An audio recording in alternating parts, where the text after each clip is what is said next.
Hey yo guys, what's up and welcome back to Two Toe Tags Metal Reviews, and today we're getting our final review of The End So Far by Slipknot.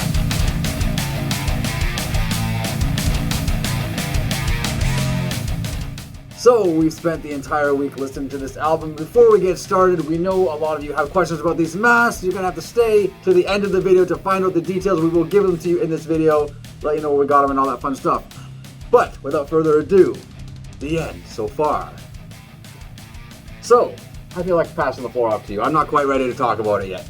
Alright, well, this, I've obviously listened to the album a ton throughout the week, and I've done a lot of reading about it. Reading about what people think, and the main thing I've noticed about this album, it is probably the most divisive Slipknot album I've seen. I wasn't into the band when Volume 3 came out, so I don't know how divisive that really was, but I've seen so many people love this album. I've seen so many people hate this album. What camp am I in? I enjoy this album. I think... Is it the weakest Slipknot album? I feel like it might be, but here's why. This album feels a little bit streamlined when compared to other Slipknot albums, and it's really hard to describe, but I do feel like they kind of made this album a little quickly, and it doesn't really feel as full of a package as other albums do. However, there are still songs that are amazing. Starting with Adderall. That song, divisive song. People listen to this, oh, sounds like Queens of the Stone Age. Oh, it sounds like Opeth. Oh, it sounds like this, sounds like that. I love the way that it introduces the album. Slipknot is great at introducing their albums in completely different ways every single time. And just the sound of this song is beautiful. There's, near the end, you really hear like these guitar sound effects kind of going on in the background. Amazing! Every single time I hear it gives me goosebumps. Loved that so much. Love that song. However, it's one of the highest points of the album is immediately preceded by, in my opinion, a lower point. The Dying song. Now, when we reacted to this song when it came out in the video, I was a bit skeptical of it. I'm like, this isn't really exactly what I wanted. Or what I was expecting, really. Now, throughout the week, I kind of thought, okay, maybe it's going to grow on me, right? I'm going to love this song, but it really just didn't. And I think a big part of that is that I'm not really too fond of the chorus, and the way this song is put together, it makes me feel like they were really trying to force another Unsainted. Unsainted was a huge hit, and we both feel that song is incredible. Unsainted is amazing, so underrated. Godlike song, but the Dying song feels like they were trying to replicate that. Like and they didn't succeed. To me, it did not succeed. I really like the pre-chorus of that song, but it just feels like they're just really trying for that and it didn't work. But the Chapel Town Rag, another super duper high point. I love this song. I enjoyed it when we first checked it out, and from there onward, from when we first heard it back in like November of last year, it's almost been like a year. Yeah. I just love that song. The vibe that it gives, the aggression that it has, even if the chorus is out of place, I was able to live with that. That's okay. This song should have been the second song of the album. I feel like it feels more natural for a Slipknot album to have this kind of intro and then really dig in hard with something. I feel like the Chapel Town Rag really fits well to be the second track on this album. To really, really thrust you in after the introduction. I agree on that. Now, another song that really, really blew my mind, Hell, or H377, however you want to pronounce this song's name. Hell, I would say Hell. Whatever, Hell. Yeah. Love it. And, I see some people, I've seen people rip on that song, and it's just crazy, because I'm like, well, a lot of people who rip on this album, not to say all of them, because there are plenty of people who, don't really fit this, but there are a lot of people who are like, oh, Slipknot needs to be heavier again, why are they getting lighter? Hell is it's one of their heaviest songs. It's ridiculous. It's relentless. It kicks your ass. The last time Corey sang this fast is when, yeah, he's got really good vocal flow on this song. It's incredible, and the lyrics are cool. I've actually seen a lot of people complaining about the lyrics on this album, and I'm like, well... I've seen that too, yeah. I mean, can you really criticize this album's lyrics when, other albums that people love include lyrics like I haven't slept since I woke up? Now, to be fair, I love that lyric. I think that lyric's fucking sick. I'm just saying, it seems like a pretty hypocritical thing to be like, oh, the lyrics on this suck, but it's like, well, have you ever complained about the lyrics before? Like, why is it a problem only now? Look at a song like Warranty. Warranty almost sounds like it's a Weird Al parody or something like that. Like, lyrically, I understand. look, I don't want to bitch about the lyrics. I really didn't have a huge gripe with it, but I saw people complaining, like you made a point about it, and I don't disagree with them. I think lyrically this album is weak compared to other Slipknot albums. I think that's the fairest point you can make. Yeah, that's understandable. And that's not all the lyrics either. Some of it's pretty good, like the chorus or pre-chorus order for the Dying song is awesome. That is good, yeah. I can't remember off the top of my head because I'm on the spot here right now, but yeah, there's some good stuff on there, but there's also some stuff that makes you go, what the fuck were they thinking? Now, I mentioned Adderall. I think Finale is also a fantastic song. I think it's a great closer. I think it fits well with Adderall being the opener. I feel like they got a really nice bookend that, really encompasses the album, and I think they complement each other and give a similar kind of vibe. Adderall is a little bit more happier. Finale is a lot more melancholy, but they kind of evoke a similar energy, and I really, really love that. And whenever Finale comes on at the end of the album, I'm like, oh, this is beautiful. I love this song. Warranty is pretty cool. I just kind of felt like Warranty and Hive Mind almost sound pretty similar in terms of tempo, because one of them feels like it's just double time of the other. So it's like I listen to one of them, I'm like, wait, I could just sing the other one on top of this. Yeah. So I feel like either separate them in terms of where they are in the album, or just make one of them slightly slower or faster. Yeah. Both of them are still pretty good though. What did you think of Acidic? That one's a pretty outstanding song in terms of its content. It is. So my feelings on Acidic, basically, I'm glad it's there because it breaks up the pace. It shows that they're still experimenting. They're still not afraid to try new things. But the song didn't do much for me as far as my enjoyment of listening to it. So it's like I don't know if you call this a catch-22. It's like you want your favorite band to do things that are gonna sound different but still please you. This is an example of something where they sound different but didn't please me. So take that for what it's worth. That's fair enough. I love Acidic. I feel like Acidic is exactly what I like to see from Slipknot, like them trying something different, and in this case it pleased me. I really like how this song has like a really brooding, kind of slow burn, creepy feel to it, while also having blues inspiration on top of that, which just sounds cool. I like how that ended up. And I feel like this song does its job better than Desaad does. Desaad starts out kind of like a really creepy, like, oh my god, it's like prosthetics too, and then kind of turns into a different song, so it kind of feels like two songs put together.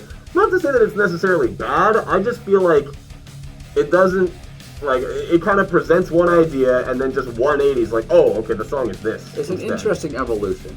It's not abrupt, but it kind of feels abrupt.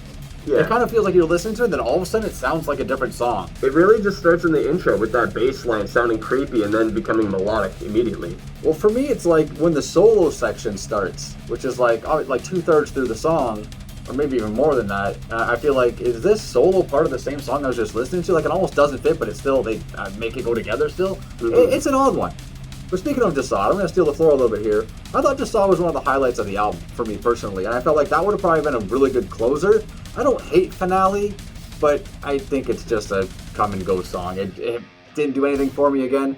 Desaad, has some really cool stuff going. That call and answer vocal echo thing that they do, which I saw some comments of people saying that was horrible and they hated it. And I'm looking at it going, oh, I actually like that part. That's one of my favorite parts of the album. But everybody's got different opinions, right? That's what we're here for. But I looked up Desaad to find out what it was. I knew it was French because it's a French-sounding word, but it's not actually a word or a phrase. It's a person. It's Marcus Desaad is this person, and he was a French philosopher / politician / writer / nobleman. Like, had a bunch of kind of titles to his name.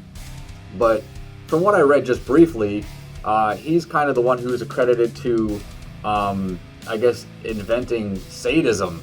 Like, his writings were all sadistic stuff, and he was kind of the forefather of sadism and sadistic stuff. So I don't know if the song's an homage to him, if it's about him directly, or just I'm not quite sure. I didn't look that deeply into it, but I still thought it was kind of cool. Other highlights for me, the Dying song is still a highlight for me. I think it's a great song, but like TV Fish mentioned, it doesn't quite hit the levels that Unsainted did, and I do agree that I feel like both those songs are supposed to kind of evoke the same feeling to the listener. Dying song doesn't quite get there, but it's still a good song. Yen is also great. Oh yeah, that's another one of my top talk songs. Corey, love that song. Exactly. Corey sounds great on this whole album. He's one of my favorite vocalists. This song, he sounds really awesome. You talked about Adderall a bit. Let me give my thoughts on Adderall. So, on my first impressions, I said it sounds like Queens of the Stone Age. I stand by that 110%. One of the commenters thankfully said it sounds like Make It With You, which is Queens of the Stone Age, one of their hits. So I put that song and I go, yes, this is it. This is the one.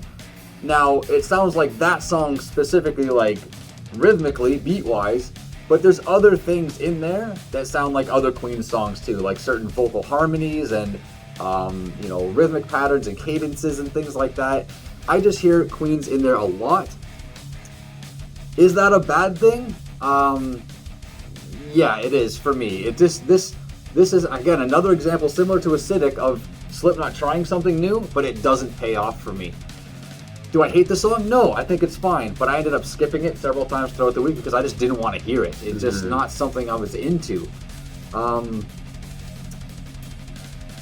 I don't know. There's some good stuff on the album, some good blast beats here and there. Songs like Hive Mind, they're really liberal on the kegs in this song. They really kind of go ham.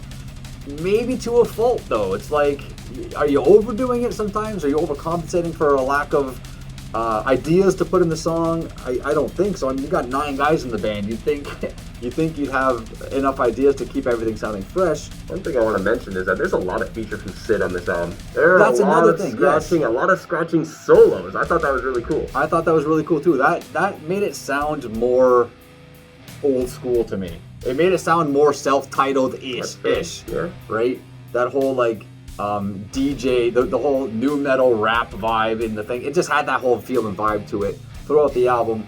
I thought that was cool. There's some scratching solos in the album, which were cool. I'm honestly kind of all over the place on this. Like, there's some stuff that I really like. There's some stuff I just really didn't like. And I've mentioned this before, Slipknot's my favorite band. I can speak for both of us probably. Slipknot's our favorite band. We're wearing these masks for a reason. And Slipknot's a lot of your favorite band too. They won the Best Metal Band in the World Tournament. And 200 bands were in this tournament, okay? And Slipknot won. So we know there's a lot of fans out there.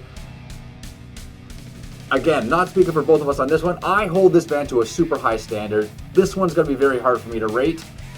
Before this, my least favorite Slipknot album was All Hope Is Gone, and I think All Hope Is Gone is better than this album in every way. So this is now my least favorite. I still like it. It's still Slipknot, but this is bottom tier Slipknot for me. So rating is going to be tough. What do we do? I guess I'll rate it first.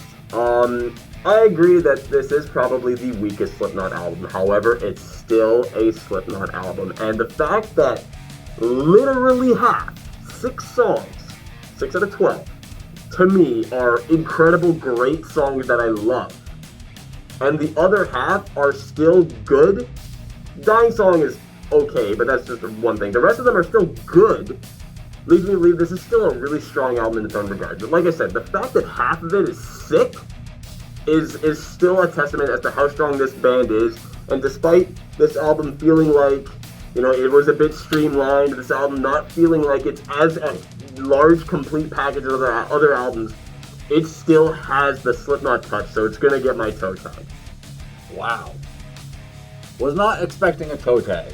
Honestly, it was kind of tough to think about throughout the week, but I'm giving it the benefit of the doubt, the fact that half the album is awesome and the rest is still good. Fair enough. I can't justify a toe tag on this one. I really wanted to. Like, for the last several months, I already envisioned this being my album of the year. That's how I feel about Slipknot, okay? Mm-hmm. So I'm disappointed. Like I said, I hold this band to a higher standard, so I gotta score them as such. Is it bad? No. Is it great? No. How do I put this into words? 6. Let's just do that. I'm gonna give it a 6. It's tough. It's really tough. It's really tough. And you know what? Another thing is, as a reviewer on this channel, we strive for consistency. So I might give this a 6, and you might look at something else and say, well, you give that a 7. Do you like that more? And I might go, well, not really. But it's so hard to be consistent when you review an album every single week, and you only have 10 points worth of scoring to give it to you, and 2 of those points are the same score with being a toe tag. Like even 8, 9, or 10. Even so, by December, you might feel different when we're choosing our top 5s. And for reference, very well. That is right. It's a 10-point score. Like, I gave it a toe tag. If I want to be more specific, this is probably an 8. Which is bottom line toe tag. The bottom line of toe tag. I feel like this album is missing some stuff, but it's still great on its own. Exactly. And like a 6 is probably sounds worse than it is, but honestly, this band can do better, I think. So I gotta score it, how I score. So 6 for me, a toe tag from TV Fish. Those are our scores. You can sound off in the comments below and let us know what you guys think, if you agree with this or not. I know a lot of people love this album to death, and a lot of people didn't, and some people are in the middle. Let us know what you guys think. Give it your scores out of 10. We're always, happy to hear from you guys. But without further ado, let's talk about the masks. So, I guess I'll go first since I'm talking already. Yeah. My mask was purchased from a guy named Joshua Everetts. We'll leave his link in the description. I found him on Facebook through a Slipknot mask group. And I bought the mask blank. I paid $125 for it. I bought it blank and finished it myself. So I did the painting, the stitching, inserted the eyelets, did all the straps on the back, did the whole thing. I want you guys to think about this, by the way. He finished this. Like, he bought this blank. All this finish was done by himself. Just saying, this looks fucking awesome. You killed it, man. Yeah, I'm pretty proud of it. I think it turned out really, really good. It took a long time. The stitching was a pain in the ass, I'm not going to lie. You can buy them finished. He will finish the mask for you. Obviously, it costs a little bit more. But if you guys are interested, again, link will be in the description. Contact Joshua Everetts. He's awesome. He makes all kinds of stuff. And just to mention this part, he actually made a mask for Corey. And this mask is from the same mold that Corey's mask was made from. So you're not going to go wrong getting it from this guy. You can get this kind of mask from a bunch of people, but this guy's the GOAT. He's the one you got to go to if you want the real, authentic, the end so far Corey mask. That's what you got to do. So as for my mask, I got mine from Enrico Palma, who you can hit up on Instagram or on Facebook. Links will be in the description below. And I actually did an unboxing of this mask on my own channel. If you guys want to go check that out, see what my first impressions were of receiving it. I think Enrico killed it. I think I looked through a bunch of different, the end so far J masks, and Enrico's just hit the right way. I feel like he nailed the details of the mouth. I feel like just overall, this is probably the best one you're gonna get. And I paid $170 for it, which is a pretty good price considering its quality. Yeah. So that's it. Check out those artists if you're interested in the masks. And leave a comment down below and all that fun stuff. But that's it from us for now. I'm Vile Self. I'm TV Fish. And we'll see you guys on the next one. Thanks for watching. Keep those heads banging.